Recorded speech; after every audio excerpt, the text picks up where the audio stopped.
So we will go to our message for today. Meron lang pong tanong. And I hope na lahat po tayo ay makasagot, hindi man malakas, kundi sa ating isip. What can you do when you don't want to continue anymore? Anong gagawin natin kung ayaw na nating magpatuloy? Anong gagawin mo kung ayaw mo nang magpatuloy sa Diyos? Kung yung mukha natin, nakasubsob na sa lupa. Kapag mas okay na lang sa iyong wag nang magpatuloy at ingungudgud mo na lang ang mukha mo sa lapag. Kapag nanlalamig na tayo sa pananampalataya, anong gagawin natin? Kapag wala nang kadating-dating ang pangako sa iyo ng Diyos, kasi wala namang dumadating-dating sa buhay natin. Kapag casual na lang sa iyong lumayo sa Diyos at magkasala, ano ang ating gagawin? When our faith is fragile, feeble, and frigid, kung ating pananampalataya marupok, mahina, at malamig. Kapag tayo ay nasa freezing point na ng buhay natin, ang ibig ko pong sabihin, gusto mong tumalon, pero hindi mo talaga magawa kasi naka-freeze ka na. Nakastuck ka na dahil nahihirapan ka na sa buhay. Nasasaktan ka na at alam mo, nararanasan mo that the struggle is real. Amen? Nagkakaintindihan pa tayo mga kapatid? Gets ko naman? Gets nating lahat? Dahil tayo ay anak ng Diyos, dahil tayo ay mga Kristiyano, kailangan malakas tayo. Amen? Kailangan matikas tayo. Kahit ang buhay natin minsan nasa lubak-lubak, kahit ang buhay natin ay smooth. Pero hindi po natin maipagkakaila na minsan may mga panahon sa buhay natin na kahit paglakad hindi mo na magawa. Paano ka pa tatakbo? Minsan may kanta, Walking with Jesus. Pero sa estado ng buhay natin ngayon, hindi ka na makapaglakad dahil gumagapang na tayo. Imbis na tayo ay naglalakad bilang Kristiyano, tayo po ay gumagapang na.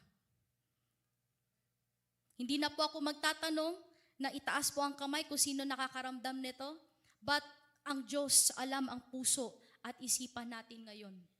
Marahil mayroong tao po dito ngayong linggo, ilang linggo na, ilang buwan, ilang taon na tayong nandyan sa upuan natin, nasanay na lang tayo, na nandyan na lang talaga tayo kasi wala na tayong magagawa.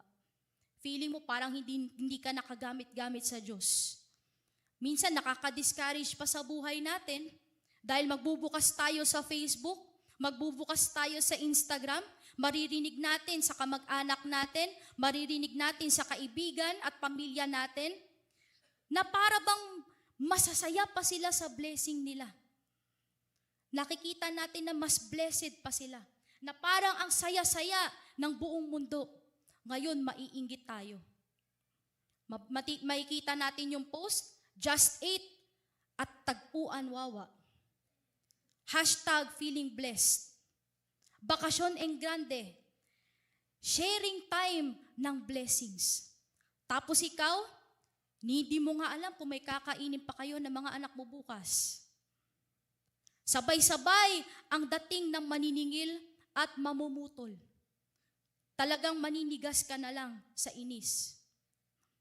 Hindi mo alam kung magiging maayos pa ang pamilya mo, kung madadala mo pa ba sila sa church, kung maayos pa ang pagsasama nyo ng asawa mo, kung matatanggap ka pa ba ulit ng pamilya mo, dahil alam mo sa sarili mo na matigas ang ulo mo.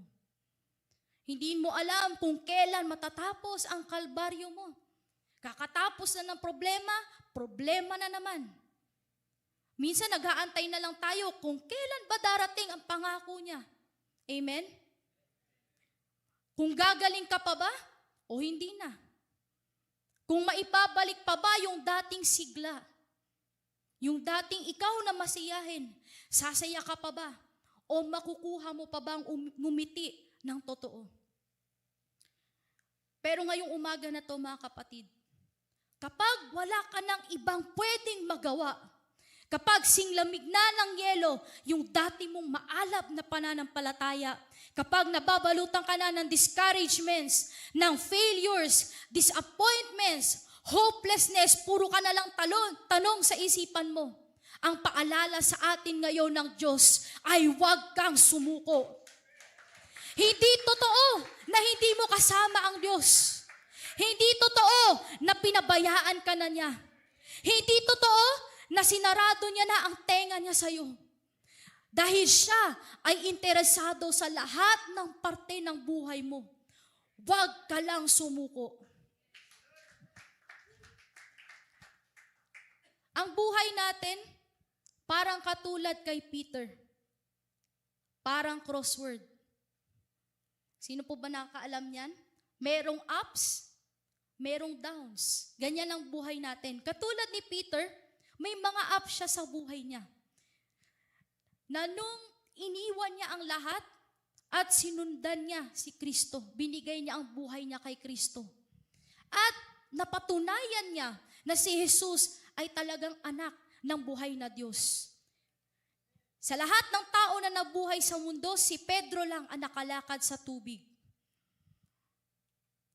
Siya din po ay naging spokesperson of the disciples. At siya din, maidagdag ko lang, siya din ang binigyan ng susi ng kaharian ng Diyos. Pero sa buhay natin, sa buhay ni Peter, meron ding mga downside. Meron ding mga downs. Which is si Pedro, padali-dali siya ng pagdesisyon. Hindi niya iniisip, impulsive siya. Minsan ganun din tayo sa buhay natin. Bilis natin mangako sa Diyos. Maganda lang ang music, maganda lang ang messages. Ang dami na nating pangako sa Diyos. At ito ang isa sa masakit sa buhay, I believe, ni Peter. Binigyan siya ng susi ng kaharian ng Diyos. And after ilang verses, sinabihan siya ni Jesus, "Get thee behind me, Satan." At ang pangatlo, alam nating lahat, si Peter, he betrayed Jesus 3 times. Kaya ganyan po ang buhay natin, may taas at merong baba. So we will go now to our scriptures. John chapter 21 verse 1. Pagkatapos, sabi dito sa English, no, idediretso na po natin sa Tagalog para mas mabilis po nating maintindihan. Pagkatapos ng mga bagay na ito, dahil pag binasa po natin sa mga verses and chapters below, ito po ay nag-resurrect na si Jesus Christ. No? Nagpakita siya kay Mary Magdalene, nagpakita siya kay Thomas, and then dito na po yung next sa kanyang disciples. Pagkatapos ng mga bagay na ito, muling nagpakita si Jesus sa mga alagad niya sa tabi po ng dagat ng Tiberias. At sa verse 2, ito po yung 7 magkakasama, si Peter, si Thomas, si Nathaniel, na taga Galilea, yung 2 anak ni Zebedee at 2 pa niyang mga alagad. So sa verse 3, sinabi ni Peter na ako ay mangingisda. Ang sabi naman ng mga kasama niya, sasama rin kami. So take note, dati na talaga silang fishermen.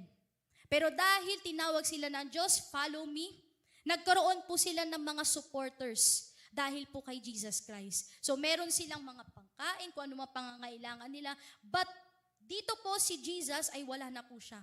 So yung kanilang mga supporters nawala na rin po. Kaya bumalik po sila sa kanilang pangingisda. Naintindihan po ba? Verse 4, nung madaling araw, nung bukang liwayway, si Jesus po ay tumayo sa baybayin. Yun dun sa may, kung ito yung dagat, yung buhanginan, nandun si Jesus Christ. Pero hindi siya nakilala na kanyang mga disciples.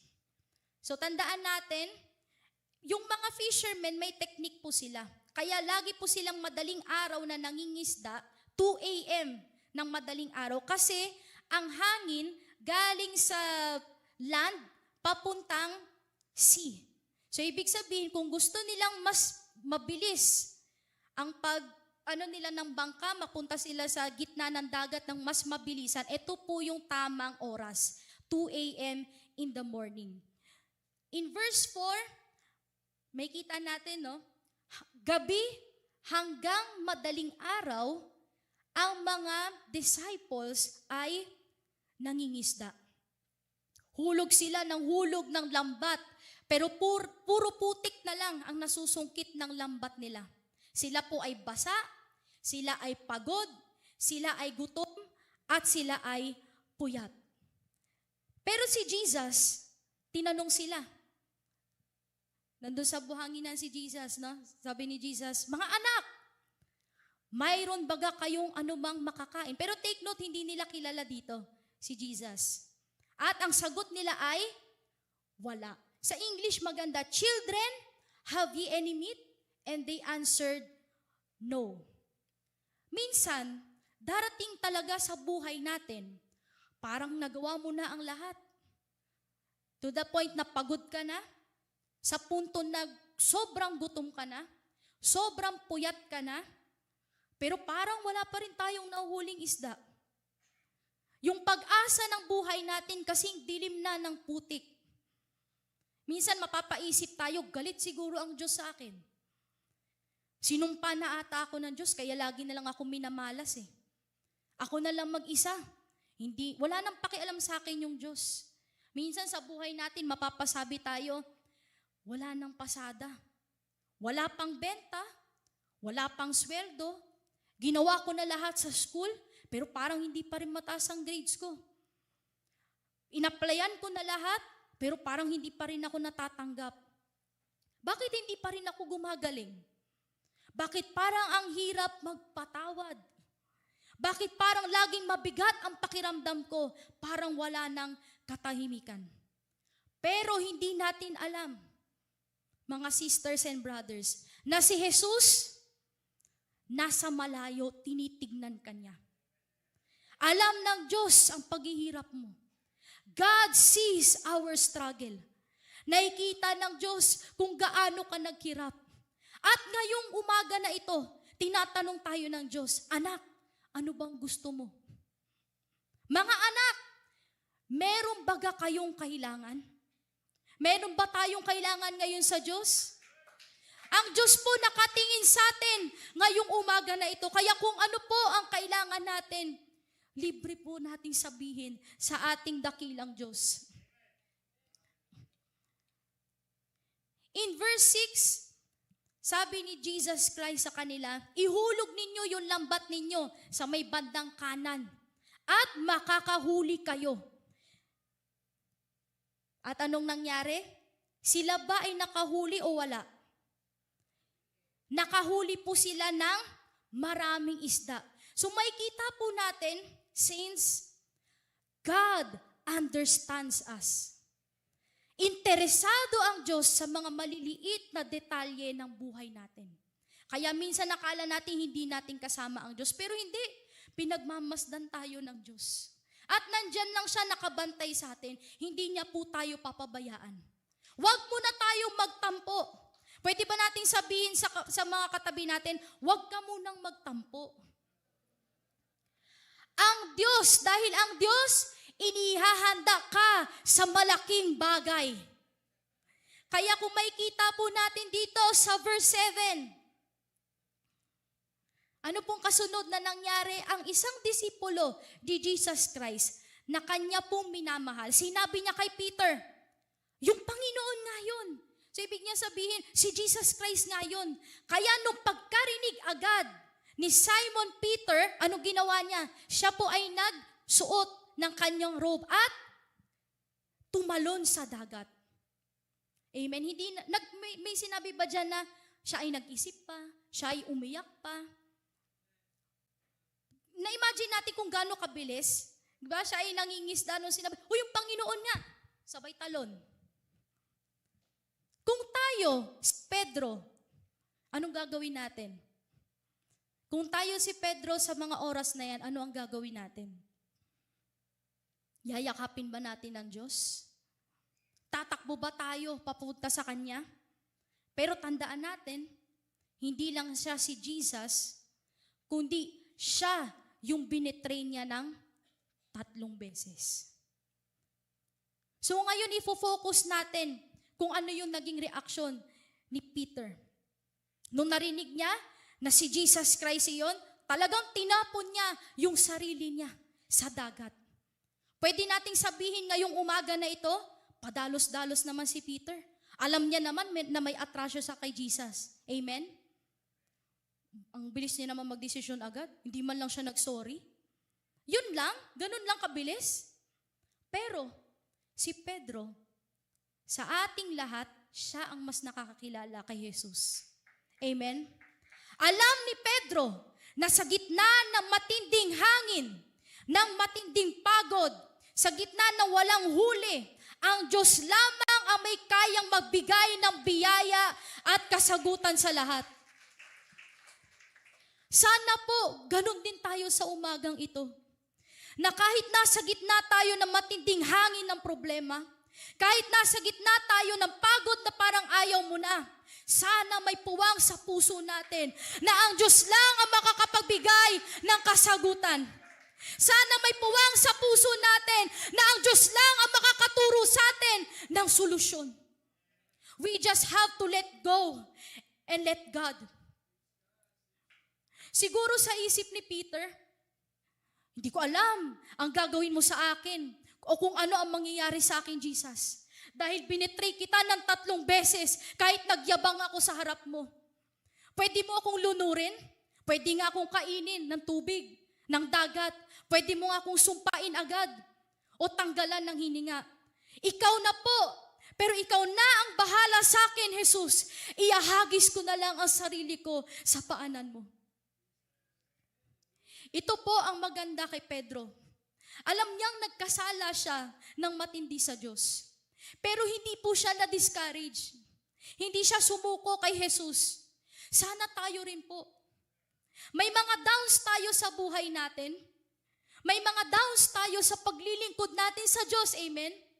Pero minsan po sa buhay natin, mararamdaman natin ulit ang init ng presensya ng Diyos. Pero sana, sa mga oras na yon, hindi sana guilt ang maramdaman natin. Hindi sana kahiyaan na parang gusto mo nang magtago. Huwag sana nating isipin na nakakahiya sa Diyos. Huwag sana natin banggitin, ayoko na Lord, paulit-ulit na lang kasi. Pero sana po maging katulad tayo ni Peter, na nung nakita niya ang Diyos, excited siya agad at agad-agad siyang lumapit sa Diyos. Hindi na siya nagduda. Hindi na siya nag-practice pa kung anong dapat niyang sabihin. Hindi siya sumuko maglingkod kay Jesus dahil alam niya po, Jesus can forgive. Sana sa buhay natin, maalala po natin si Peter. In verse 8, ang iba pang mga alagad ay nagsilapit sa maliit na daong, lumapit sila kay Jesus sapagkat sila'y hindi lubhang malayo sa lupa, kundi mga 200 siko. At hinila nila yung lambat na sinabi ni Jesus, itapon nyo sa kanan ng punong-puno ng mga isda. Verse 9, kaya nang sila'y magsilunsad sa lupa, nakita nila doon, itong maganda, pagkatapos nilang magpagod at napunta na po sila doon sa lupa, wala na sila sa dagat, may nakita silang apoy. At may isda na nakalagay sa ibabaw at may tinapay pa. At yung mga disipulo galing sa bangka, buhat-buhat nila ang punong-puno na lambat. Alam niyo ba kung ilan ang kanilang nahuli? 153 pieces of fishes. At ang sabi sa kanila ni Jesus, halina kayo, dalhin ninyo yung mga isda na nahuli ninyo. At ito pa, isang himala na madidiscover natin dyan. Napakarami ng isda, amen? 153 fishes. But there is a miracle. Ni isang punit wala po sa lambat. Ano ibig sabihin po nito? Pag tayo po ay nakinig sa Diyos. Kahit minsan nasa downs tayo ng buhay natin, pero pag ang Diyos nangusap sa atin, pag tayo po ay sumunod sa sinasabi ng Diyos, ano mangyayari po sa atin? Blessed. Hindi, hirap na silang hilain ng lambat. 153 fishes, pero ilang oras na po silang nangingisda doon. At ito pa, ang nakakaturok ng puso. Ang sabi sa kanila ni Jesus, come at mag-almusal tayo. Wala po tayong mababasa na pinagalitan niya si Peter, na binatukan niya si Peter, na sinabi, yabang mo eh.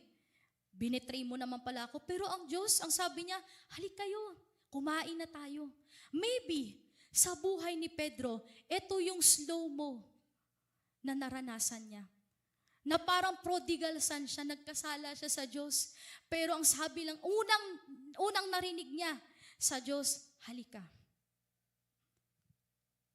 Walang ifs, walang buts, hindi nakasulat na pinagalitan sila, hindi pina-explain isa-isa ng Diyos, anong ginawa ninyo, bakit ganito, bakit nang ganyan. Pero ang matututunan po natin dito, simple lang, lumapit tayo sa Diyos. Ang Diyos po ay gumagawa para sa'yo. Para sa'yo. Para sa'yo. Para sa atin. Para sa akin. At masayang-masaya ang Diyos na ang kanyang plano, ang mga perfect works niya ay ginagawa niya po sa buhay natin. At ang lahat ng glory, lahat ng kabutihan, ay para lamang sa Diyos. But today, alam natin na mabuti ang Diyos. Amen? Pero bakit kaya ang hirap na maging faithful tayo sa Diyos? Bakit may mga time talaga sa buhay natin na gusto nating sumuko sa Diyos, pero alam natin na lagi siya nagpapadala ng miracles. Pero bakit ang bilis-bilis lang natin sumuko sa Diyos?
Mahirap madali. Kita natin ang epekto? Itong lahat ng to, hindi natin nakikita. Amen? Pero ang iba sa atin dito, mas marami pang dala kaysa sa dito. Tayo lang ang mahihirapan. Amen? Sa tingin ba natin, kung ganito ang dala ni Peter sa bangka at nung oras na yon, makakatalon ba siya agad? Hindi. Baka malunod pa siya dahil mabigat ang kanyang dala. Ito pong mga bagay na ito po ang maglulunod sa atin. Magpapabigat sa paglapit natin sa Panginoon. Mapapagod lang tayo. Ito ang magbibigay ng kapaguran sa atin. Magpapasuko sa atin sa paglilingkod sa ating Panginoon. Pero nitong umaga, why not bitawan po natin yan lahat? Yan po ang mensahe ng ating Panginoon. Ngayong umaga na ito, ang lahat na nagpapabigat sa iyo, isuko mo at ibigay mo na yan lahat sa Diyos. Isuko mong lahat, pero huwag kang sumuko sa Diyos. Ang sabi ng ating Panginoon, cast your burden on the Lord. Amen? Kahit gaano pa yung kabigat, ibigay natin sa Diyos. Hindi yan ang plano sa iyo ng Panginoon, kapatid. At ang sabi pa ng Diyos, hindi pa nagtatapos, He shall sustain you. Anong kailangan mo? Lakas. Ibibigay yan siya sa iyo ng Diyos. He shall never permit the righteous to be moved. At tayo pong lahat ay tatayo ngayong umaga na ito. Sabi nasusulat sa Matthew chapter 11 verse 28, lumapit kayo sa akin. Sa ating mga mahal na bisita, sa amin pong mga mahal na bisita, hindi namin nakikita kung gaano kabigat ang daladala nyo ngayon. Pero ang pinakamagandang desisyon na magagawa po ninyo sa inyong buhay ay bitawan po yan at maglingkod sa ating Panginoon. Libre-libre lang po na tayo po ay mahugasan sa pamamagitan ng tubig at bautismo. Lumapit kayo sa akin, kayong lahat na nahihirapan. Wala pong hindi nahihirapan dito, amen? Pero ang sabi ng Diyos, lumapit tayong lahat ng nahihirapan. Lubhang nabibigatan sa inyong pasanin. At kayo'y bibigyan ko ng kapahingahan. Ganyan kabuti ang ating Panginoon. Kahit gaano man yan kalaki, kahit mas malaki pa yan dito sa lugar na ito, kayang-kaya yan tanggalin ng Diyos. Kahit gumagapang ka na papunta ng church, kahit gumagapang ka na papunta ng altar, pilitin mo pa rin, kapatid, lumapit. Kung nanlalamig ka na, hilain mo ang mga paa mo sa apoy at init ng banal na Espiritu ng Diyos. Kung ang lakad mo dati, kung ang talon mo dati, kung ang takbo mo dati nagiging magapang na, ituloy mo lang. Keep on going. Huwag kang sumuko sa Diyos. Wala na tayo ibang mapupuntahan, kapatid.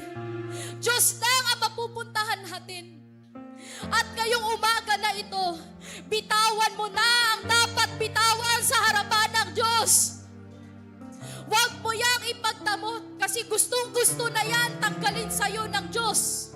Dahil yan ang nagiging dahilan kung bakit araw-araw na lang, kung bakit taon-taon na lang gusto mong sumuko sa Diyos. Kasi tinatago mo pa yan. Bitawan mo na at ibigay mo sa Diyos.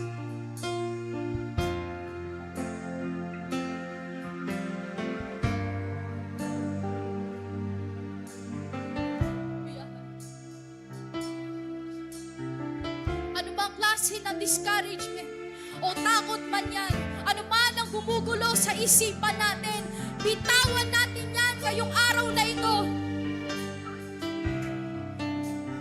Diyos ay masaya pa yan, kunin.